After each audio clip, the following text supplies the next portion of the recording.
नमस्कार। पंजाब केसरी राजस्थान आप देख रहे हैं और मैं हूं आपके साथ इशिका जैन। राजस्थान में पेपर लीक एक ऐसा मुद्दा जिस पर सियासत अक्सर गरमाई हुई रहती है।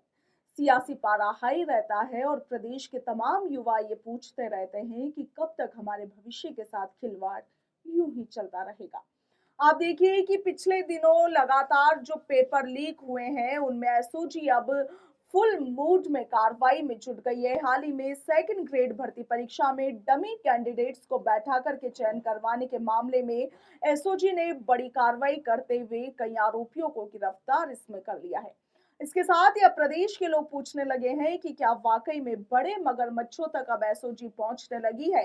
क्या लगातार जिन लोगों की बातें सदन से लेकर सड़क से लेकर के सदन तक उड़ती आई है, लगातार जो नेता प्रतिपक्ष के नेता लगातार जो कहते आए हैं कि बड़े मगरमच्छों तक कार्रवाई कब होगी, क्या वो अब शुरू हो गई है। आज इसी मसले पर बातचीत करेंगे। इसके लिए बीजेपी से सुरेश जी हमारे साथ जुड़े हैं और कांग्रेस से सद्दाम हुसैन जी हमारे साथ जुड़े हैं। आप दोनों मेहमानों का पंजाब केसरी पर स्वागत है। जी सुरेश धन्यवाद। जी, सबसे पहले आपका रुख करना चाहूंगी। सत्ता में एसओजी लगातार ताबड़तोड़ कार्रवाइयां कर रही है, क्या कहिएगा। मैम, ये जो कांग्रेस का 2018 से 2023 का जो समय था, उन्होंने एक पेपर लीक की संस्कृति बना दी थी पूरी राजस्थान के अंदर। और जो युवाओं के भविष्य के साथ जो इन्होंने खिलवाड़ किया 5 साल के अंदर, उसके खिलाफ हम लोगों ने सख्त कार्यवाही करने का काम किया। जैसी सरकार बनी उसके अगले दिन हम लोगों ने एसआईटी गठित की। इसके बाद में जो लगभग 140 एफआईआर दर्ज करी हम लोगों ने। उसके बाद 428 लोगों की हम लोगों ने गिरफ्तारी करी। अभी आप जो देख रहे हैं कि कल का ही मुद्दा देखोगे तो अलवर जिला परिषद में जो फर्जी प्रमाण पत्र की बात थी, या जो सेकंड ग्रेड के अंदर डमी कैंडिडेट्स को बिठा करके लगभग 123 विद्यार्थियों के खिलाफ कार्यवाही का मामला है, या इसके अलावा जो बाबूलाल कटारा थे आरपीएससी के सदस्य रहे थे, उनको किस तरीके से कांग्रेस ने 1 करोड़ 20 लाख रुपए लेकर के किस तरीके से आरपीएससी का सदस्य बनाया। जब किसी संवैधानिक संस्था को इस तरीके से बेच दिया जाएगा, इस स्तर पर यदि इस तरह की चीजें होगी, तो फिर आप ये देखो कि युवाओं का भविष्य वो कैसे सुरक्षित हो सकता है। तो कांग्रेस ने 5 साल के अंदर पूरे प्रदेश को बर्बाद करने का काम करा, युवाओं के सपनों को बर्बाद करने का काम करा। पूरे जो संवैधानिक व्यवस्था है, जो संविधान है, जो हमारी लोकतांत्रिक व्यवस्था है, उन सबको कह रहे ना बखिया उधेड़ने का काम जो है वो कांग्रेस पार्टी ने किया। हमारी सरकार बनने के बाद हमने कार्यवाही शुरू करी। और मैं आश्वस्त करना चाहता हूं युवाओं को कि चाहे वो छोटा हो चाहे वो बड़ा हो। और अभी आपने कहा था कि सियासत, हमारे लिए युवाओं का भविष्य सियासत का मुद्दा नहीं है। हमारे लिए युवा जो है वो असेट है, परिसंपत्तियां है, उनका भविष्य है, हम सुरक्षित करना चाहते हैं। और भारतीय जनता पार्टी हर परिस्थिति के अंदर उनका भविष्य सुरक्षित करेगी। जी इसके लिए सुरेश जो जी, जिम्मेदार अब लोग हैं उनको हम बताइएगा, किसी भी परिस्थिति पिछले में समय छोड़ेंगे हम नहीं। पूछ रहे थे सदन में, डोटासरा जी जूली जी लगातार सवाल उठा रहे थे कि मगरमच्छों तक कब पहुंचेंगे, कब गिरफ्तारियां होगी, कार्रवाई शुरू हो गई है, क्या कहिएगा।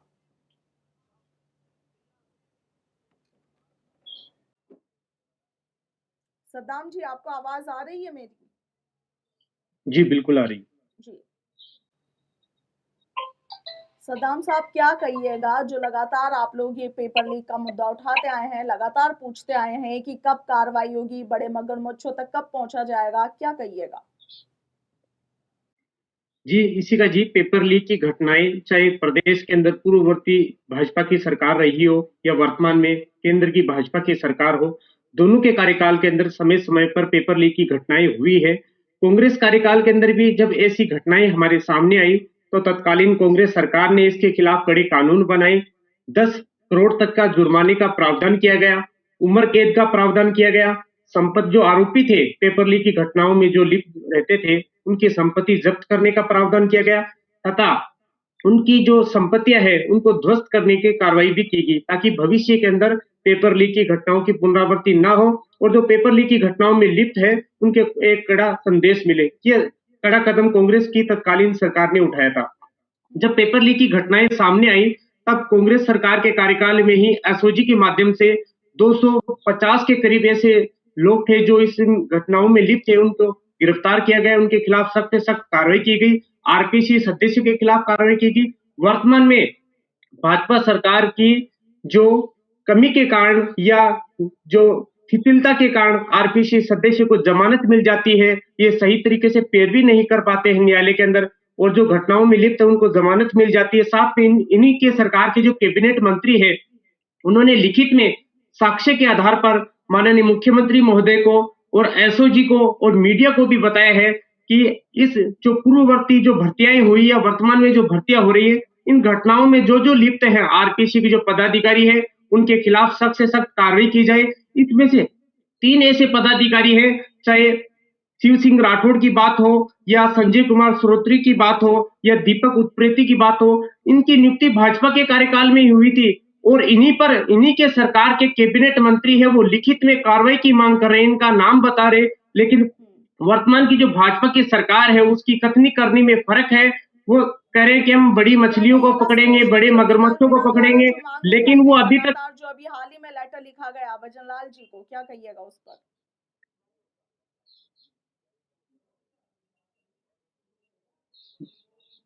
जी इशिका जी, आप मेरे से प्रश्न पूछ रहे। सुरेश जी आपका रुख कर हाँ रही हूँ, क्या कहिएगा इन्होंने जो किरोड़ी लाल मीणा का नाम लेकर के जिस पत्र की ये मांग कर रहे हैं, जिस मांग की ये बात कर रहे हैं, क्या कहिएगा उस पर?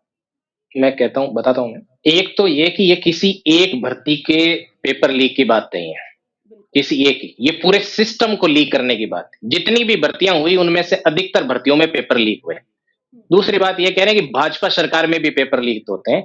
छोटी बड़ी 350 भर्तियां हम लोगों ने कराई है, एक में भी पेपर लीक नहीं हुआ है। अब ये कह रहे हैं कि कांग्रेस सरकार कार्यवाही करती थी, तो 2019 का एक मामला है। सुरेश जी, एक सदाम साहब कुछ कह रहे हैं जी। जी इशिका जी, मैं इनको बताना चाहूंगा, राजस्थान राज्य कर्मचारी चयन बोर्ड की जो स्थापना हुई थी वो तत्कालीन भाजपा के कार्यकाल के अंदर हुई थी और आज तक उसी बोर्ड के माध्यम से विभिन्न प्रकार की भर्ती परीक्षाओं का आयोजन किया जा रहा है। कार्यकाल के बाद अभी हाल ही में ऐसे कुछ प्रकरण सामने आए हैं कि वहां पर ओमर सीट चेंज की जा रही है। राजस्थान कर्मचारी चयन बोर्ड के माध्यम से जो सिस्टम काम कर रहा है वहां पर ओमर सीट चेंज हो रही है।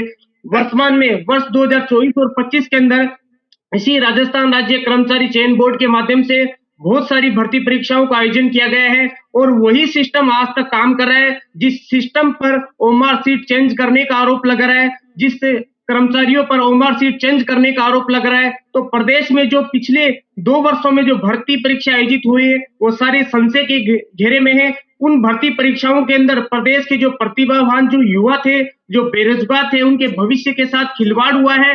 उसमें ओमर सीट चेंज करके अपने शहीदों को सरकारी नौकरी दिलाने का जो प्रयास किया गया है, उसी प्रयास के कारण सरकार बड़ी मछलियों को, मगरमच्छ को पकड़ने नहीं जा रही है, क्योंकि इसमें भारतीय जनता पार्टी के जो बड़े बड़े नेता हैं उनके नाम सामने आएंगे और सरकार के गिरने का खतरा बनेगा। इसीलिए सरकार इस पे प्रभावी कार्रवाई करने से बच रही है। चलिए जी सुरेश जी बताइए। मैं एक बताऊं मैम, जो ओमर शीट की कहानी सुना रहे हैं, 2019 में 3 भर्ती परीक्षाओं की बात करते हैं। एक कृषि पर्यवेक्षक है, एक प्रयोगशाला सहायक है और एक महिला सुपरवाइजर की बात है।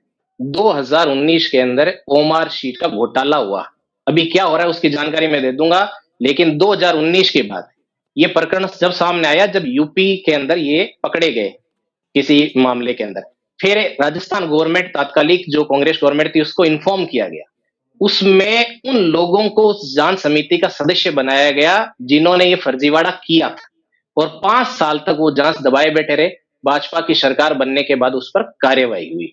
अभी ये जो कह रहे हैं कि इस तरीके के आरोप लग रहे हैं, तो उस जिस मामले में इस तरह की शिकायत आई थी, आरोप कुछ नहीं, शिकायत, कुछ युवा इस तरह की शिकायत कर रहे थे, तो जितने भी 4th ग्रेड की जो बात है उसमें सारी ओएमआर शीट्स है वो ऑनलाइन कर दी गई। 1 महीने का समय दिया गया है। यदि आपके पास कोई सबूत हो तो अधीनस्थ बोर्ड को दीजिएगा। अभी भी उसमें 15 दिन का समय बचा हुआ है। तो सिर्फ बातें करने से कांग्रेस के, बीजेपी के नेता ऐसे कर रहे, बातें नहीं, ये बात मैं तथ्यों के आधार पर कह रहा हूं आपको। तो इस तरीके से कहने मात्र से कुछ नहीं हो जाएगा। ये आपकी सरकार के अंदर ये घटित हुआ और अशोक गहलोत जी के जो पीएसओ है वहां तक उस तरीके के लोग इसमें शामिल थे।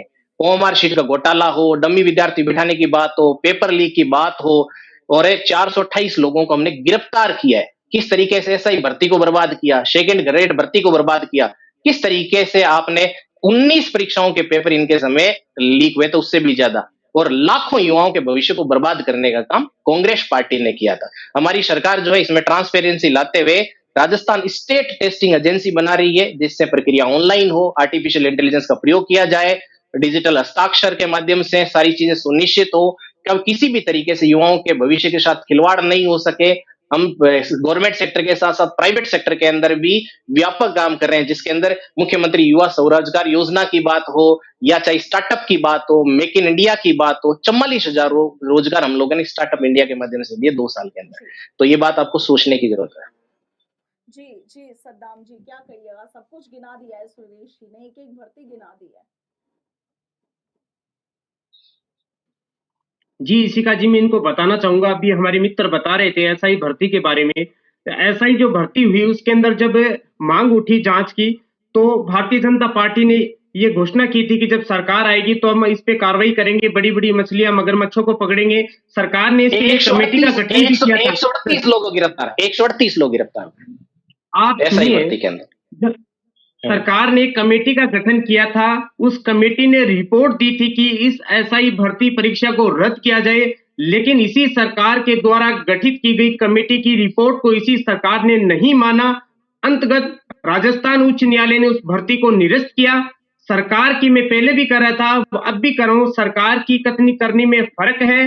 सरकार के ही कैबिनेट मंत्री सरकार की जो कार्य प्रणाली है उस पर प्रश्नवाचक चिन्ह लगा रहे हैं। सरकार के ही कैबिनेट मंत्री हैं, वो इस भर्ती परीक्षाओं में जो लिप्त है उनके साक्ष्य के आधार पर सरकार से कार्रवाई की मांग कर रहे हैं, मुख्यमंत्री महोदय से कर रहे हैं, एसओजी से कर रहे हैं।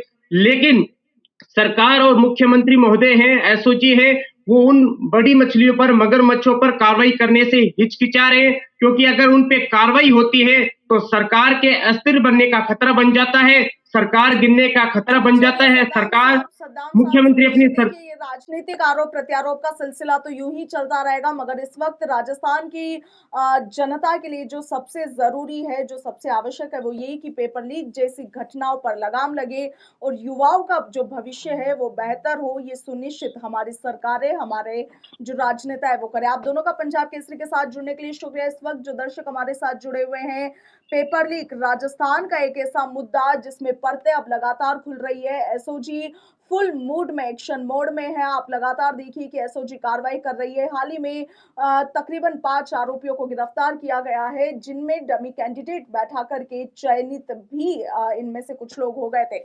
आपका क्या कुछ कहना है लगातार ऐसी घटनाओं पर? कमेंट सेक्शन में अपनी राय जरूर दीजिएगा। फिलहाल के लिए इतना ही, नमस्कार।